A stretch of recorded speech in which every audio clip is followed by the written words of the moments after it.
Hey guys, and welcome back to another video, Life on the Fly. Thanks for tuning in to another video on the tutorial series.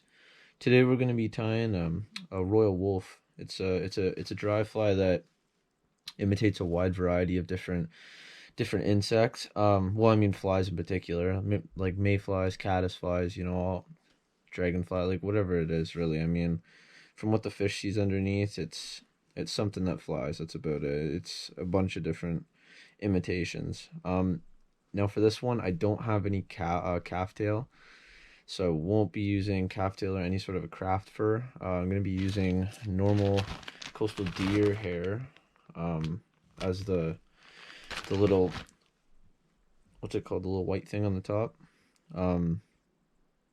Yeah, so then I'm going to be using that, and I'm going to be, instead of moose hair, I'm going to be using black deer tail as the tail. I'll be using Peacock Herl for the body, some black uni thread for the normal wraps, and then some red uni thread for the little red spot in the middle. And then for the normal wrap, I'll be using some of Shor's. They're basically Rooster saddle capes or whatever it is. It's more or less I think they're cape feathers, but that's going to be in a black as well. So yeah, and then maybe a little bit of head cement at the end too. I like to put head cement on everything. It doesn't really matter what it is. It's always good to know that your flies are going to hold up. So let's start this. Yeah, you just start this at the front of the hook here.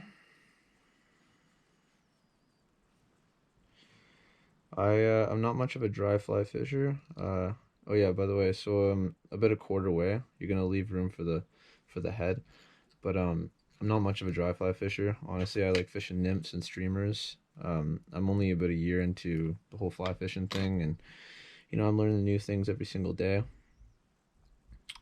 So you're gonna work your way all the way back, and then come all the way up, and you're gonna tie in your calf, your white calf, or you're gonna be using what I'm using is the deer hair as a complete substitute. So yeah, you're just gonna snip off a little chunker here. Oh, there that goes.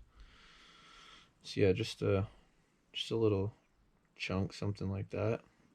Maybe even a little bit less if you really wanted to. We'll see how this one goes. So you're just gonna tie in maybe about, I'd say maybe like a quarter inch, half inch. Tie her in here, and then this back piece here, you're gonna trim it down on an angle. And reason for that is just because it's easier to tie over, and the body will come out perfect. So we're gonna come down, try not to spin it around the hook as well. Maybe pull out a few of these. I think I put a little bit too much in there. Yeah, there we go.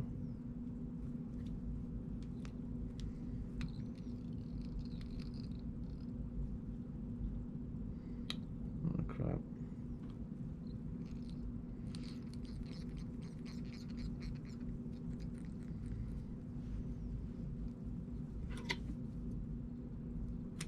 Okay, and then when you're done that, you're just gonna kind of go over it a little bit, right to the back, then you're gonna come right back up.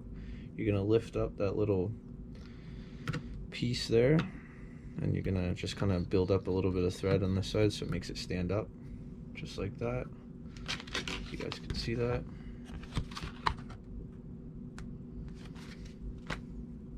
You're just gonna kind of go there, and then just kind of on each side, just so it builds up straight, so you can trap her all in place there. Then what we're gonna do is we're gonna come back to the back of the hook here. You're gonna take your moose hair, or in my case, black deer hair. I like using deer hair, honestly. Like, I have so much moose hair, but it's not really long enough. It's you need something that's a little bit longer. I like deer hair because it's very when you apply float into it, it works very well. I have fished dry flies. I'm just not usually a dry fly fisher. I'm gonna have to get into it a little bit more this year. Okay, so you're just gonna make that tail kind of not too bulky, but something that's gonna be like, at least that it's gonna show, you know what I mean? So something like that. I'm gonna say maybe about ½ inch, but the size of the, not even the size of the hook shank, half the hook shank, just right off the back there. Just gonna tie this in.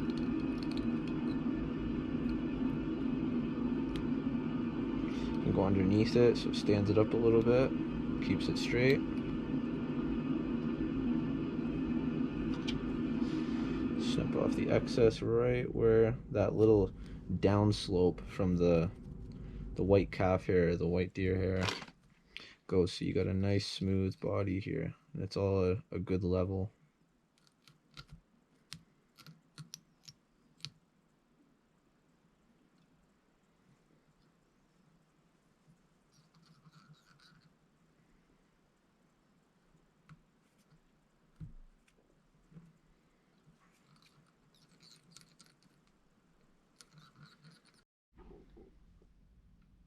Hey guys, sorry my camera just died. So yeah, anyways, you're just tying in the tail, so it looks like that. If you can see that. You don't want it too long. I mean, that is a little bit long. Honestly, like I wouldn't really worry about it. It's a size 10 anyways, so you guys could see it. It is a little long. I'll take out a few of the longer fibers here. Yeah, like that. There we go. It's perfect. Okay, and then what you're gonna do is you're gonna take some Peacock Herl. Take about 3 Herls.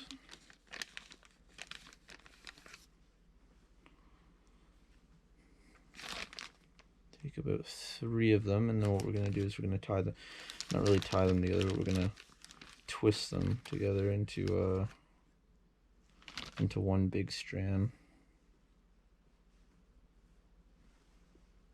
Okay, so line these all up.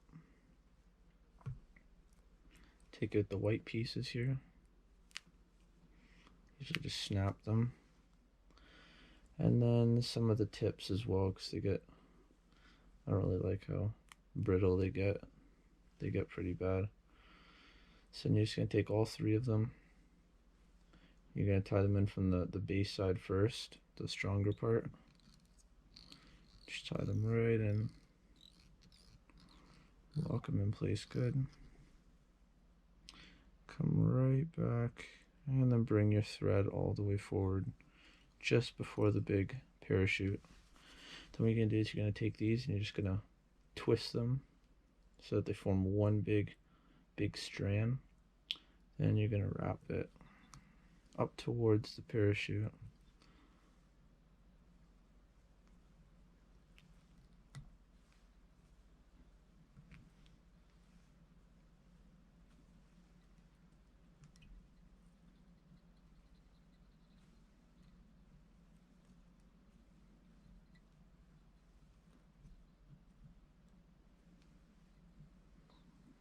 Gives it that kind of a furry body appearance.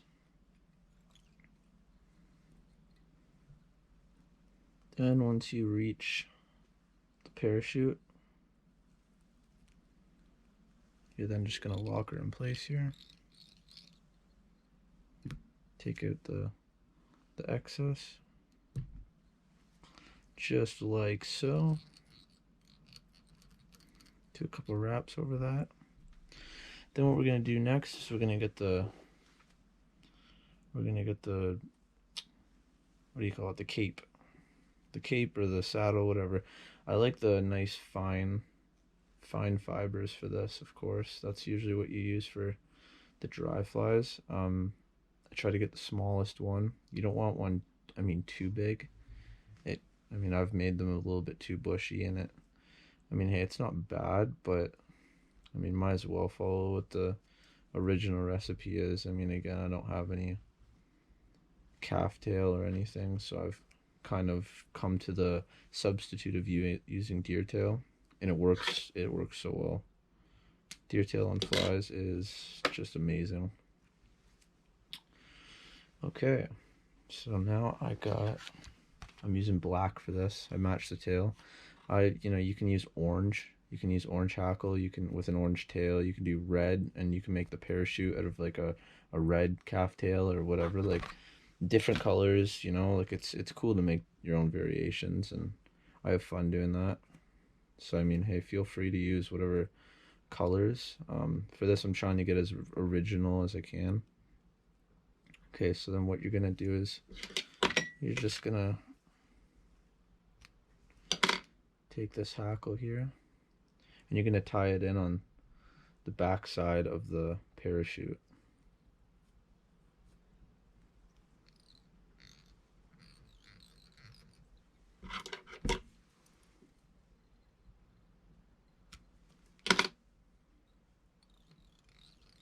And then bring your thread up to the front where the eye of the hook is.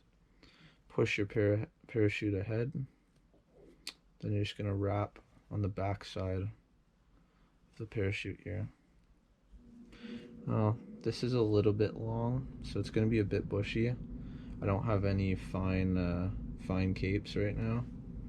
So right now I'm kind of using streamer hackle. Then once you get it bushy on this side, you're gonna pull the parachute back, and you're gonna do it right up to the front.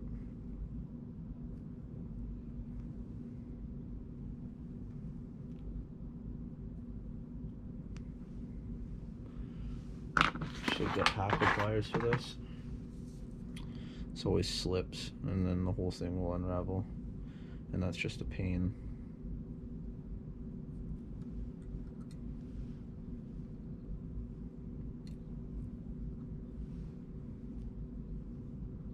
Now, I mean, honestly, I really like using the brown, the original brown for the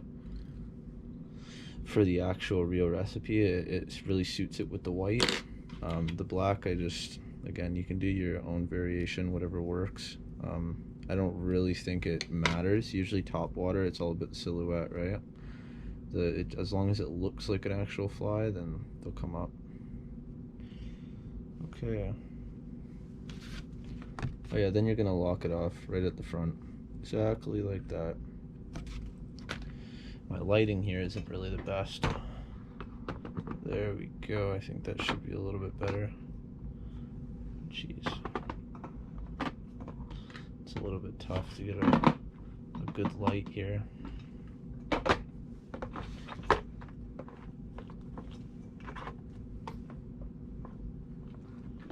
Jeez. Okay. That's the best I can do right now. My other light broke, so anyways, then we're just gonna push it all back, and we're just gonna do some wraps and build up a little bit of thread here at the front.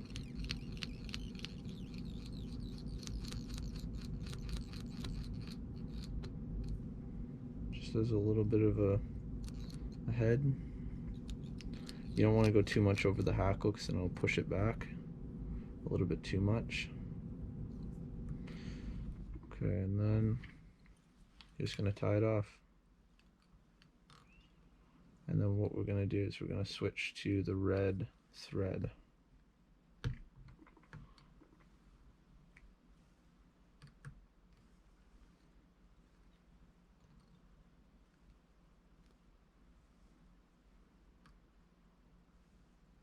I love tying my own flies because, like, I know everything about the recipe.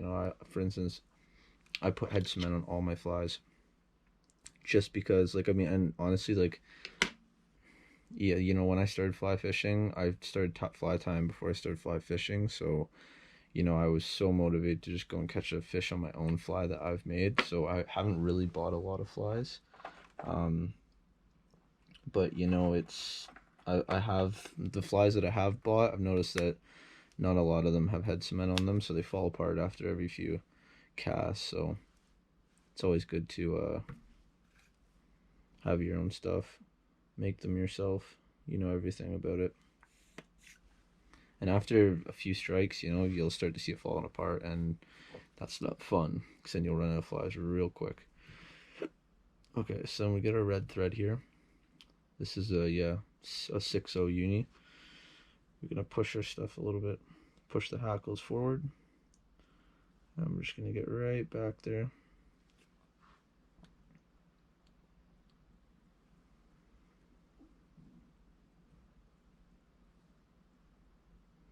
we're gonna build just a tiny collar, just so it kind of separates the two peacock rows. We're gonna build that up quite a bit.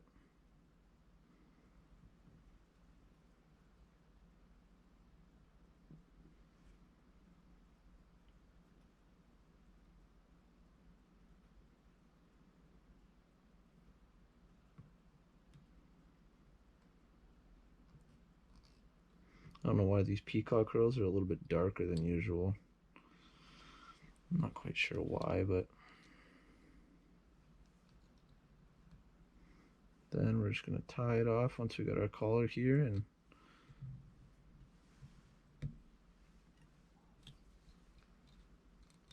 I usually do a double tie off just to be sure. I'm always one of those guys who just wants to be sure in everything. It's better to know and have confidence in your tie than to have no confidence and you completely fail yourself.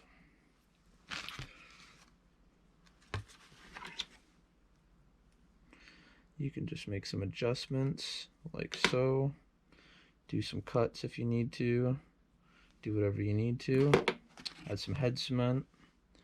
That is the way the fly sits right now. Not sure if you guys can see that very well.